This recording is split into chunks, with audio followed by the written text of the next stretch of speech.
نحمد و نصلی علی رسولہ الکریم، اما بعد، بسم اللہ الرحمن الرحیم۔ محترم ناظرین، موجودہ جو ملکی صورتحال ہے وہ آپ کے سامنے ہے ساری کی ساری، کہ کس طریقے سے ہمارے بارڈر پر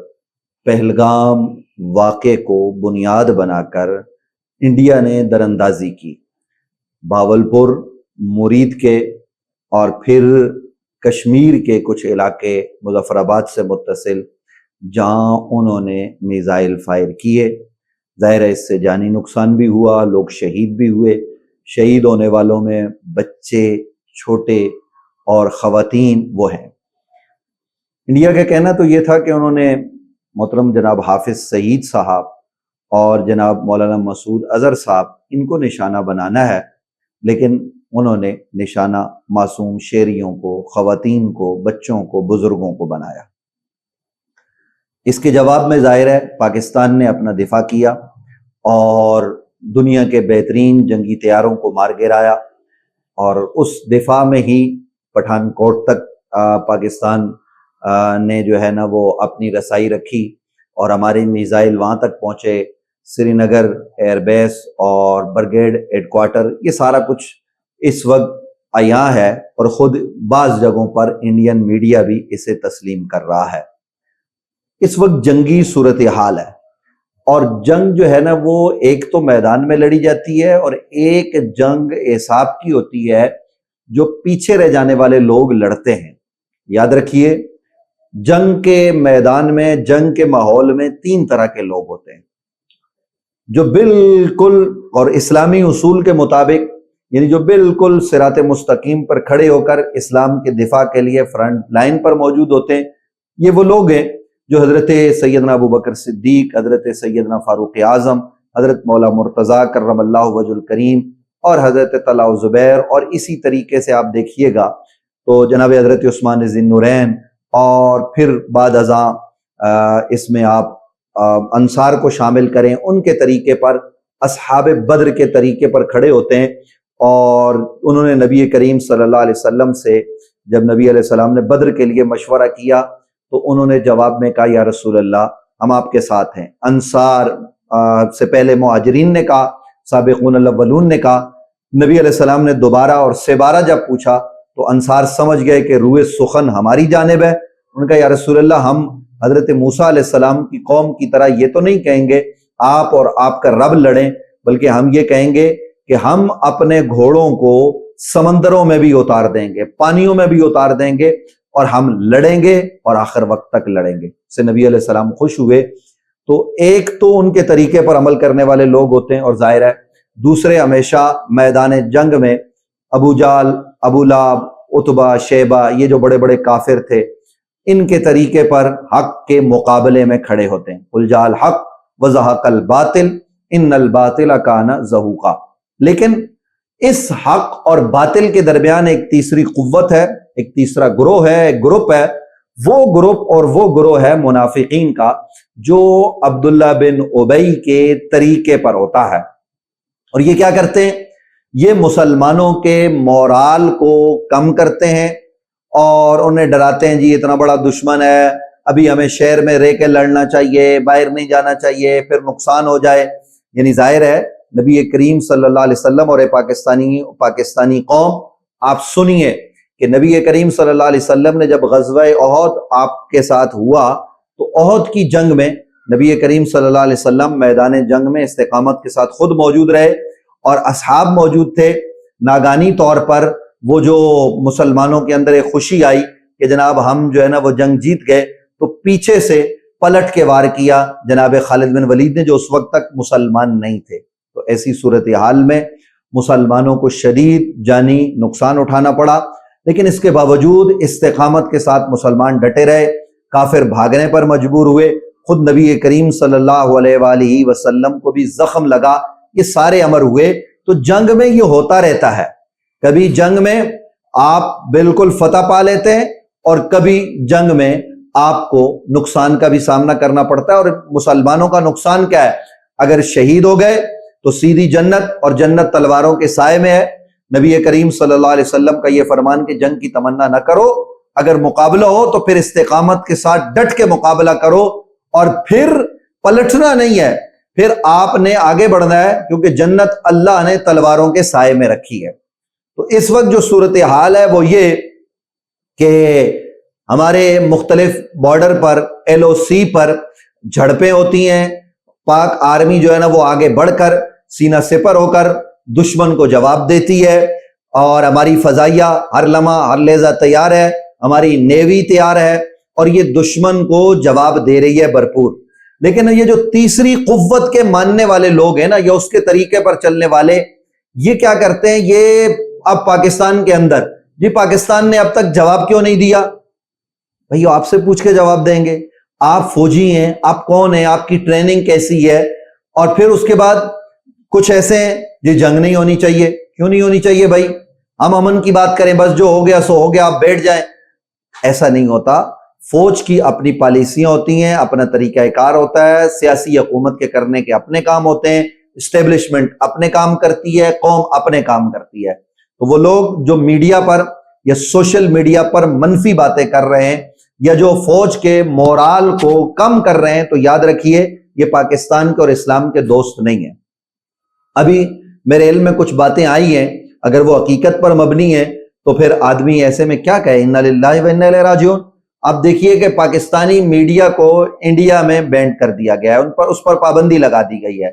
اور ہمارے مختلف جو ہے نا وہ یوٹیوب چینلز جو چلتے ہیں ان پر بھی جو پاکستان کے حق میں، فوج کے حق میں بات کر رہے ہیں، جو انڈیا کا نقصان دکھا رہے ہیں، ان پر پابندی ہے۔ لیکن کچھ لوگ ایسے ہیں جن کے یوٹیوب انڈیا میں چل رہے ہیں، جن پر کوئی پابندی نہیں۔ کیوں؟ کیا آپ محب وطن نہیں ہیں؟ کیا آپ پاکستان فوج کے ساتھ کھڑے نہیں ہو سکتے؟ آپ پاکستانی فوج کو اس وقت گالیاں دے رہے ہیں، ان کو برا بھلا کہہ رہے ہیں، ان کو سیاست میں گھسیٹ رہے ہیں کہ جب وہ دشمن کے خلاف صف آ رہا ہے۔ ایسے میں اگر کوئی ایسی بات کرتا ہے تو یاد رکھیے وہ انڈیا سے زیادہ خطرناک ہے، وہ ہندو دشمن سے، وہ گائے کا پیشاب پینے والوں سے زیادہ خطرناک ہیں جو ملک کے اندر رہ کر ایسی باتیں کرتے ہیں۔ اب یہ باتیں کب کرتے ہیں؟ گھر میں ایئر کنڈیشن میں موبائل ہاتھ میں لے کر جناب سکون سے فوج کے خلاف کوئی پوسٹ جاری کریں گے، حالانکہ جس وقت رات کی تاریکی میں وہ یہ کام کر رہے ہوتے ہیں انہیں شرم اور حیا نہیں آتی کہ اس وقت ہماری فوج ہی ان کا دفاع کر رہی ہوتی ہے ہر لحاظ سے۔ تو اس لیے ایک تو میں یہ گزارش کروں گا کہ اپنے ارد گرد پہ نظر رکھیے، ہم اور کچھ نہیں کر سکتے، تو ایسے ملک دشمن عناصر جہاں ملے ان کو بے نقاب کرو اور ان کو کٹیرے میں کھڑا کرو کہ ظالم یہ وقت ہے جو تو پاک افواج کے خلاف بات کر رہا ہے، یہ کون سی جو ہے نا وہ تو طریقے پر چل نکلا ہے۔ تو اس لیے ایک تو ہم نے اپنے ارد گرد نظر رکھنی ہے، ایسے لوگوں کی سرکوبی ہم نے خود کرنی ہے، ان کو پکڑنے کے لیے فوج اور پولیس کی ضرورت نہیں ہے۔ اس وقت پوری پاکستانی قوم فوج، پولیس اور ادارے بن چکی ہے، اور اس کے ساتھ ساتھ آپ پاک فوج کے لیے جو لوگ بارڈر ایریا پہ موجود ہیں انہیں چاہیے کہ وہ فوج کے مورال کو بلند کریں۔ آپ اگر وہاں پر کسی طریقے سے پہنچ چکے ہیں تو ان کو پانی پیش کریں، انہیں جو ہے نا وہ مشروبات پیش کیے جائیں، ان کو کھانے پینے کی اشیاء باہم پہنچائیں، جو یہ کام کر سکتے ہیں۔ اگر کسی بارڈر پر کسی جگہ پر کوئی ہمارا فوجی بھائی زخمی ہوتا ہے تو فی الفور مقامی لوگ جن کو راستے پتہ ہوتے ہیں ان کو ہاسپٹل پہنچانے کا انتظام کریں، کیونکہ بعض علاقوں میں پھر ایسی صورتحال میں جب ایمرجنسی ہوتی ہے تو ہیلی کاپٹر وغیرہ وہ وہاں پر پرواز نہیں کر سکتے، تو ایسے میں مقامی لوگوں کو کردار ادا کرنا چاہیے جو سرحدی علاقوں میں رہتے ہیں۔ اور جو شہروں میں رہتے ہیں، اگر کہیں کسی شہر میں ڈرون آتا ہے تو ڈرون سے گھبرانے کی ضرورت نہیں ہے، وہ آ گیا، پاکستان کے پاس ایسی ٹیکنالوجی موجود ہے، وہ اس ڈرون کو شوٹ کر لیتے ہیں، وہ اس کو جام کر لیتے ہیں، پھر وہ گرتا ہے تو ظاہر ہے جہاں وہ گرے گا وہ 23 کلو کا وزن بھی اٹھایا ہوتا ہے، اس کا اپنا وزن بھی ہوتا ہے، اس میں ظاہر ہے کہ ایسا مواد بھی موجود ہوتا ہے جو تباہی پھیلانے والا ہوتا ہے، تو جہاں وہ گرے اس جگہ پر ان زخمیوں کی مدد کے لیے پہنچا جائے اور ان کو مرم پٹی ان کے زخموں پر جو ہے نا وہ رکھی جائے، انہیں اسپتال پہنچایا جائے۔ یہ ہم کرنے کے ہمارے کام ہیں۔ اسی طریقے سے آپ سے گزارش یہ ہے کہ جو سرحدی علاقے میں رہتے ہیں یا شہروں میں رہتے ہیں، جب فوج کے جہاز پرواز کرتے ہیں جنگی طیارے، یا آپ کے سامنے سے فوج کی گاڑیاں گزرتی ہیں اور اسلحہ گزرتا ہے، ٹینک گزرتے ہیں، تو ایک تو اس کو ویڈیو بنائیں نا، اور اگر بناتے ہیں تو اس کو کہیں پہ بھی پوسٹ نہ کریں، کیونکہ اس سے آپ دشمن کو اپنی جگہ کا تعین بتا رہے ہوتے ہیں کہ جی اب اس طرف فوج موو کر رہی ہے، ابھی اس طرف جو ہے نا وہ سپاہ جا رہی ہے۔ سمندری علاقوں کے قریب رہنے والے اگر جو ہے نا وہ نقل و حرکت دیکھتے ہیں پاکستان نیوی کی، تو وہ قطعاً یہ باتیں، یہ کام نہ کریں، کیونکہ سوشل میڈیا کے ذریعے چیز چھپتی نہیں ہے، پھر دشمن تک پہنچ جاتی ہے۔ ہم نے اپنی ساری چیزوں کو خفیہ رکھنا ہے، اپنی تیاریوں کو، اور اللہ رب العالمین کی ذات پر بھروسہ کرنا ہے۔ ہمارے دشمن متحد ہو چکے ہیں۔ قرآن مجید فرقان حمید نے جو کہا کہ یہودی ہمارے دشمن ہیں اور مشرک، تو مشرک اور یہودی اس وقت ایک پیج پر ہیں، اور اسرائیلی ساختہ ڈرون مارے جا رہے ہیں ہمارے ملک میں، تو آپ جو ہے وہ پریشان نہ ہوں۔ ہماری آرمی اور ہماری افواج سوئی ہوئی نہیں ہے، بلکہ ہماری جو فضائیہ ہے وہ برابر جواب دے رہی ہے، اور یہ کہا گیا ہے کہ ہم بر وقت جواب دیں گے۔ دیکھیے کچھ لوگ ایسے ضرور تھے جو مئی 98 میں یہ باتیں کر رہے تھے کہ جناب اب تک دھماکے کا جواب کیوں نہیں دیا۔ ایک وہ لوگ تھے جی پیسے لے لو، چپ ہو جاؤ، دھماکوں کا جواب نہ دو۔ کچھ ایسے جی پاکستان نے تو ایسے ہی شوشہ چھوڑا ہوا ہے، ان کے پاس تو ایٹم ہے ہی نہیں۔ تو پھر اس وقت ظاہر ہے کہ تقریباً کوئی 20-22 دن بعد یا 18 دن بعد پاکستان نے ایٹمی دھماکے کر کے بتائے کہ ہمارے پاس طاقت بھی ہے، قوت بھی ہے۔ تو صبر بھی کسی چیز کا نام ہوتا ہے۔ قرآن مجید فرقان حمید جہاں جہاد کی بات، شہادت کی بات کرنے جاتا ہے، جہاں نقصان پر صبر کی بات کرتا ہے، وہاں آغاز میں یہ کہتا ہے یا ایھا الذین آمنوا استعینوا بالصبر والصلاۃ ان اللہ مع الصابرین۔ اور یہ بات پہلے ہے کہ نماز کے ذریعے اور صبر کے ذریعے اللہ کی مدد ایمان والے طلب کرتے ہیں، اللہ صابرین کے ساتھ ہے۔ پھر کہا وَلَا تَقُولُوا لِمَن يُقْتَلُ فِي سَبِيلِ اللَّهِ أَمْوَاتٌ، جو اللہ کے راستے میں قتل کر دیے جائیں انہیں مردہ نہ کہو، بل احیاء ولکن لا تشعرون، وہ زندہ ہیں اور تمہیں ان کی زندگی کا شعور نہیں ہے۔ پھر کہا وَلَنَبْلُوَنَّكُمْ بِشَيْءٍ مِّنَ الْخَوْفِ وَالْجُوعِ وَنَقْصٍ مِّنَ الْأَمْوَالِ وَالْأَنفُسِ وَالثَّمَرَاتِ وَبَشِّرِ الصَّابِرِينَ۔ یہاں پر بھی آگے یہ کہا کہ اللہ صبر کرنے والوں کے ساتھ ہے، تو ذرا ٹھنڈا کریں، ٹھنڈا کر کے کھائیں۔ آپ موبائل پہ جنگ نہ لڑیں، فیس بک پہ جنگ نہ لڑیں، جنگ میدان کارزار میں ہوتی ہے، اور وہ پاک افواج پاکستان کے انٹرنیشنل بارڈر سے لے کر LOC تک لڑ رہی ہے اور دشمن کے دانت کھٹے کر رہی ہے۔ دشمن کا میڈیا چیختا ہے، آپ اس کو اٹھا کے لگا دیتے ہیں، جناب دیکھیں کراچی پورٹ پر حملہ ہو گیا۔ اب لاہور پنڈی والے کو کیا پتا، ہم تو پورٹ کے قریب ہیں، بالکل سکون کا ماحول ہے، یا کام کاج سب جاری اور ساری ہے، کوئی پریشانی والی بات نہیں ہے۔ تو اس لیے اپنے اداروں پر، اپنی افواج پر کامل بھروسہ رکھیں، اور ارد گرد میں بار دیگر کہوں گا کہ نگاہ رکھیں۔ ملک دشمن عناصر کے ایک تو وہ لوگ ہیں جو کسی کے پے رول پر ہیں اور جو یہ کام کر رہے ہیں کہ جناب وہ ملک دشمن عناصر کو فائدہ پہنچا رہے ہیں، اور انڈیا کے ظاہر ہے وہ پے رول پہ ہوں گے، BLA ہے، TTP ہے، یہ چیزیں تو ہیں ہی ہیں، لیکن اس کے ساتھ ساتھ وہ لوگ جو انجانے میں کسی کی پوسٹ اٹھا کر شیئر کر دیتے ہیں، یا جو ہے نا وہ سمجھتے ہیں کوئی بڑی تحقیقی بات ہو گئی، تو ایسا فیس بک پر، یوٹیوب پر، کسی بھی سوشل میڈیا کے سائٹ پر ایسا کام ہرگز نہ کیجئے۔ منفی پیغامات واٹس ایپ پر کسی جگہ پر نہ بھیجیں۔ فوج کے ساتھ ڈٹ کے کھڑے ہو جائیں اپنے اداروں کے ساتھ، اور یہ بات بھی ذہن میں رکھیے کہ پاک افواج جو ہے وہ لاکھوں میں نہیں ہے، بلکہ اس وقت پوری پاکستانی قوم 23-24 کروڑ لوگ، وہ سب کے سب فوج ہیں، اور ہر آدمی کا اپنا میدان ہے، وہ اپنے اپنے میدان میں کھڑا ہو اور کام کرے۔ وہ لوگ جو بول کے جہاد کر سکتے ہیں وہ بول کے کریں، جو تلوار سے یعنی بموں سے اور طیاروں سے اور میزائلوں سے اور بندوقوں سے، گولوں سے، توپوں سے، ٹینکوں سے جہاد کرنے والے، وہ اپنا کام کر رہے ہیں، ہم اپنا کام کر رہے ہیں۔ اور جب فوج پکارے تو پھر 65 کی طرح کوئی پیچھے نہ رہے، بلکہ صف اول میں رہ کر ہم نے کام کرنا ہے۔ اور کچھ لوگ مہم چلا رہے ہیں آرمی چیف کے خلاف، فوج کے ترجمانوں کے خلاف، اس وقت حکومت کے خلاف، تو ہم ان کو بتانا چاہتے ہیں کہ آرمی چیف ایک سید ہیں، آل رسول ہیں، سید عاصم منیر، تو یہ نبی کریم صلی اللہ علیہ وسلم کی اولاد سے ہیں، مولا علی کا خون ان کی رگوں میں دوڑتا ہے، تو دشمن کو پتہ ہونا چاہیے کہ مولا علی کون ہے، جو بدر کے ہیرو ہیں،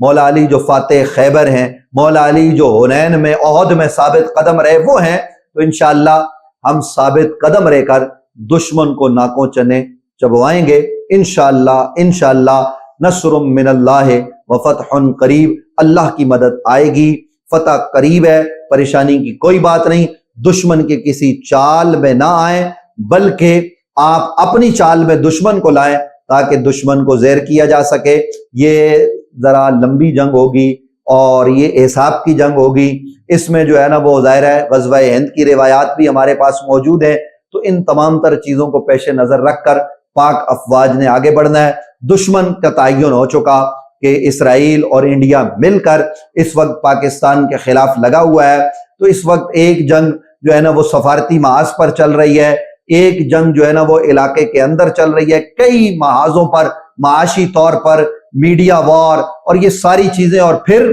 فزیکلی جنگ جو ہو رہی ہے، تو وہ تمام جنگیں ہیں، تو اس میں جو ہے نا وہ جلد بازی نہ کی جائے، صبر سے آپ انتظار کریں، آپ کو پریشان ہونے کی ضرورت نہیں ہے۔ منفی بات کرنے والے کو کوئی کسی علاقے میں کرے، کوئی دیہات میں کرتا ہے تو دیہات کے لوگ اس کو جانتے ہیں، فیس بک پر ایسے لوگوں کو بلاک کریں، اور اگر کوئی کرتا ہے تو ان کی نشاندہی کر کے آپ ان کو پیغام دیں کہ جو فوج کے خلاف بات کرے گا گویا وہ اسلام کا مخالف ہے، وہ پاکستان کا مخالف ہے، اور ایسے آدمی کو بے نقاب کیا جائے، سوشلی ایسے لوگوں کا بائیکاٹ کیا جائے، اور بلکہ میں تو یہ کہوں گا ایسا کرنے والوں کو پکڑا جائے اور پکڑ کر کچھ نہ کہا جائے، بالکل ان کو جو ہے نا وہ کشمیر کے بارڈر پر لے جایا جائے، ایل او سی پر، اور دھکیل کر ان کو اس طرف بھیج دیا جائے، یا باولپور سے یا لاہور سے واگا سے ان کو انڈیا کے سپرد کر دیا جائے، پھر وہاں جاؤ، جا کے جو مرضی کرو، لیکن پاک سرزمین پر رہو، پاکستان میں رہتے ہوئے حفاظت تمہاری فوج کرے اور پھر فوج کے خلاف بکواس بھی کرو، اس کی اجازت نہیں ہوگی۔ اس حوالے سے ہمارے ادارے بھی کردار ادا کریں، اور اس حوالے سے